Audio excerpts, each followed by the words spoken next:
Okay, I am back with one of our last steps for this project. So if you picked up your materials here at school, you should have seen this piece of black Scratchboard paper. I did order some Scratchboard that was heavier, but it wasn't working with the wooden tools, and I just couldn't send the metal tools home. So we're on this really kind of flimsy piece of paper, but it will be nice and colorful because it is a multicolor underneath there. So you're going to need this piece. You really can't finish this project unless you came to pick up the materials from school. If you really and truly can't pick them up, you can do this on a piece of black construction paper and just use a white colored pencil or a metallic Sharpie or something to draw your vase on, and that will be acceptable as well. If you don't come pick up your supplies and you don't finish this, I will be assigning this for homework and you'll have to bring it home to work on. So once I have this piece of Scratchboard, I'm going to put my vase tracer where I want it. I could put it at the bottom, I could put it at the top, but I am going to leave room at the top and bottom, and I'm going to then decorate that later. So lay that on there carefully. You could trace it with pencil, or you can pick up your wooden tool and you can carefully and slowly go around this vase. Now you want it to be a nice smooth outline of your vase, so really try to do it slowly and carefully.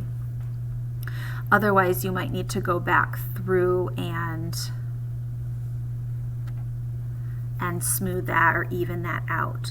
So you should see, if you're, I don't know if you can see this on my paper, but you should see some of these rainbow colors showing through.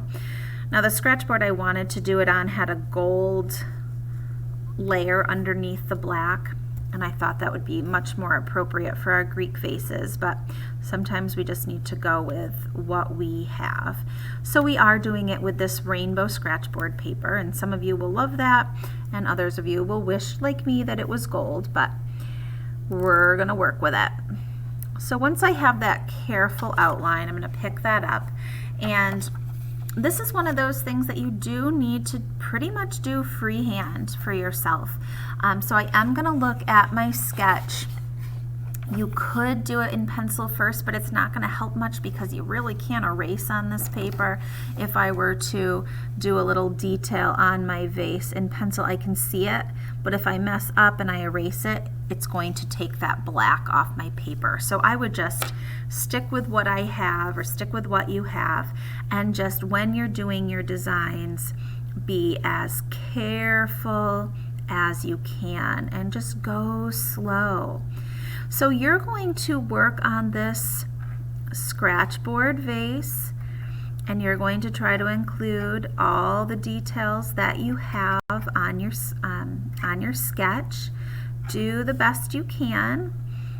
I know some of you are not going to love this because you can't erase and you can't change it. Once you have it on there, you're pretty stuck with your design. So just do as best as you can. If you have extra room, so if I have extra room here at the top or at the bottom, I am going to ask you to add some sort of Greek pattern or design. This Scratchboard is very sensitive, so if you rub your arm across it, it's not always going to look solid black anymore. So really try to be careful, like where your hands are, where your sleeves are. You never know what's going to rub off the ink. It looks like my sleeve may have rubbed off some of that ink. So look at those different Greek designs and patterns and really try to fill up your space as best as you can. You don't want a whole lot of black areas. You do want to make this as exciting as possible and to fill up your empty space. So please think about that as you're working.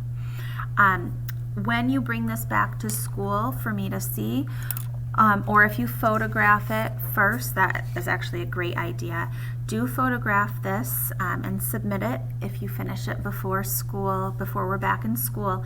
If not, if you are bringing it to school, do make sure you protect it. So before you put it in your folder, do make sure you put some sort of covering on it.